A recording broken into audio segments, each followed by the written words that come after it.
దయచేసి ఫ్రస్ట్రేషన్ నుంచి బయటికి రా.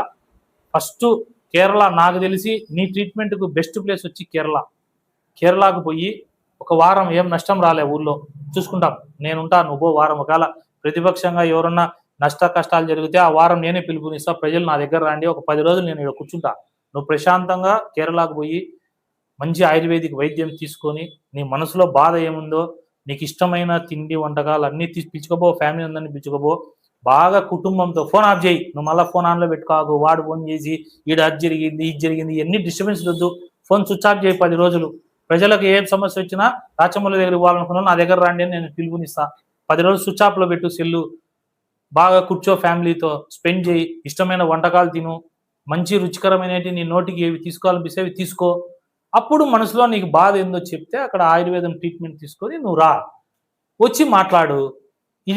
ఇది మాట్లాడతావు, అది మాట్లాడతావు. లాస్ట్కు పొద్దుటూరులో ప్రజలు ఏమనుకున్నారు నేను తెలుసా? అపరిచితుడు సినిమాలో వాడన్న 2 యాంగిల్లే ఉన్నాయి. మన పొద్దుటూరు అపరిచితుడి దగ్గర 5 యాంగిళ్ళు ఉంటాయి.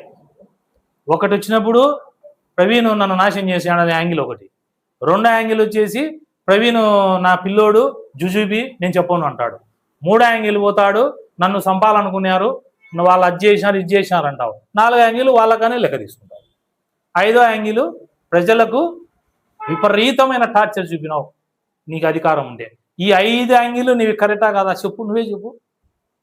మొన్న మాట్లాడతాడు, ప్రవీణ్ మీద దాడి చేయడం తప్పు, ఎవరు చేయొద్దంట. చేపించిందే నువ్వు. ఫస్ట్ టైం డైరెక్ట్ చేయించినావు, 2వసారి ఇండైరెక్ట్ చేయించినావు. మళ్ళా ఏమంటావు? దాడి చేయకూడదు, రాజకీయాలకి ఇట్లా చేయొద్దు అంటావు. ఏంది అపరిచితుడు ఇది? అందుకే కేరళ బాగా ఇప్పుడే మాన్సూన్ ఎంటర్ అయింది, నైరుతి ఋతుపవనాలు కూడా వచ్చి ఉన్నాయి. క్లైమేట్ కొంచెం ఆడ కూల్గా ఉంటుంది. 10 రోజులు సెల్ ఆఫ్ చేసి ఫస్ట్ ఫిజికల్గా మెంటల్గా ఫిట్ అయ్యి అప్పుడు నువ్వు పొద్దుటూరుకు వస్తే అప్పుడు ప్రజా సమస్యలు ఏంది, ప్రవీణ్ ఏం మాట్లాడాలా, లేకపోతే ఎమ్మెల్యే గారిని ఏం మాట్లాడాలా, ఇక్కడ సమస్యలు ఏంది తెలుస్తాయి. ఇవన్నీ తెలియకుండా గందరగోళం, గంటకు ఒక ప్రెస్ మీట్, రోజుకు ఒక ప్రెస్ మీటు, గంటకు ఒక అబద్ధం. నువ్వు అవినీతికి అక్రమాలకు పొద్దుటూరులో బిగ్ బాస్. అయితే నువ్వు ఎట్లాంటి వ్యక్తి అంటే ఫైనల్గా చెప్తానా, నా గురించి మాట్లాడినావు కాబట్టి, రాయలసీమలో పుట్టిన ఏ వ్యక్తి అయినా నాకు తెలిసి, నేను రాయలసీమలోనే పుట్టాను, నువ్వు రాయలసీమలోనే పుట్టావు. రాయలసీమలో మహిళలకు కూడా విపరీతమైన పౌరుషం ఉంటుంది. ఎవడైనా ఒకడు సరిపోకపోయినా, ఒక శత్రువు అయినా, ప్రత్యర్థి అయినా, వాడి ఇంటికాడికి పోరు, వాడి ఇంటిలో ఉండే మంచినీళ్ళు కూడా తాగరు. వాళ్ళ ఇంట్లో మంచి చచ్చిపోతే అంత మొండి పడతారు, వాళ్ళ ఇంటికి కూడా పోరు.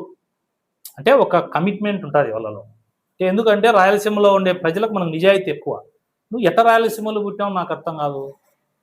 సంపాలన్నారంటావు, లెక్క తీసుకుంటావు. ఎవడన్నా సంపాలనుకునే వ్యక్తి దగ్గర లెక్క తీసుకుంటారా?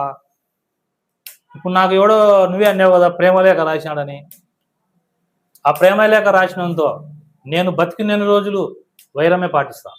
ఎందుకంటే వాడు లెటర్ రాయడం తప్పు. నాకు లెటర్కే నేను శాశ్వతంగా వానితో వైరం పెట్టుకుంటా. వైరం అంటే నేనే వాని మీద సంపను, వాని ముఖమే చూడు. మళ్ళా 10 కోట్లు ఎక్కించా వాంతో నేను రాజీగాను. అది క్యారెక్టర్. రాయలసీమలో పుట్టిన వ్యక్తులకు క్యారెక్టర్ ఉంటుంది. రాయలసీమలో నువ్వు పుట్టడం నిజంగా రాయలసీమకు కూడా దరిద్రం. రెండోది, పొద్దుటూరులోకి నువ్వు రాజకీయాలు చేయడం కూడా నిజంగా మా కర్మ. దయచేసి రాయలసీమ పేరు నిలబెట్టు, పొద్దుటూరు పేరు నిలబెట్టు, మంచిగా గౌరవంగా మాట్లాడు. ఒక 10 డేస్ ట్రీట్మెంట్కు నువ్వు పోయే రోజు ప్రస్తుతం చెప్పిపో, నేను ఇట్లా ఒక 10 రోజులు అవైలబుల్లో ఉండను, నా తమ్ముడు ప్రవీణ్ ఉంటాడు, ఏదైనా ఉంటే కనుక నా దగ్గర రావాలనుకునే సమస్యలు ప్రవీణ్ కాడి ఇవ్వండి అని చెప్పేసి పో.